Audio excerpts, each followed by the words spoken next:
দেখো দেখো কি? মঞ্জুরির মুখটা দিদি কেমন ওড়না দিয়ে ঢেকে দিয়েছে। কোথায়? মঞ্জুরি তো আগে ওড়না দিয়ে মুখ ঢেকে আসেনি।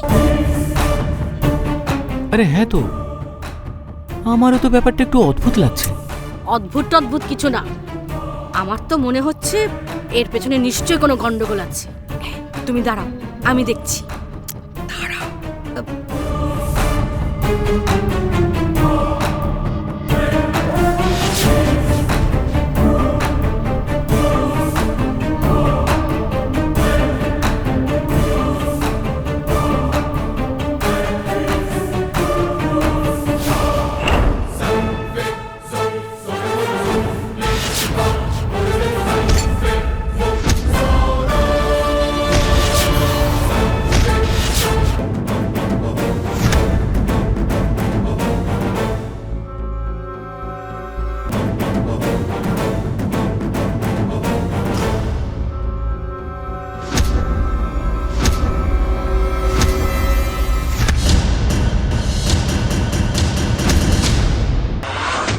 আরে রে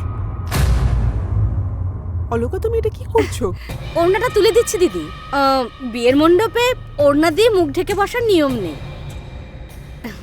দাও অলকা, তোর এটা মনে রাখা দরকার, তোর থেকে গার্গী অনেক বেশি জানে এই ব্যাপারে।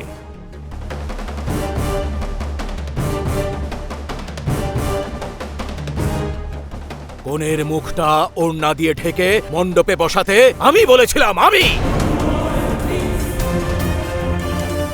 কারণ আগামী 1 প্রহর পর্যন্ত বর বধূর উভয়ের মুখ দেখা উচিত নয়, নচেত এতে বিঘ্ন ঘটবে, ঘোর অনর্থ হবে। আর যেটা আর কিছু সময় আগেও এই বিবাহের মণ্ডপেই ঘটেছিল, আর সেই কথা আমি খুব ভালোভাবে গার্গীকে বুঝিয়ে দিয়েছি। বিঘ্ন না ঘটার এইটাই হচ্ছে একমাত্র উপায়।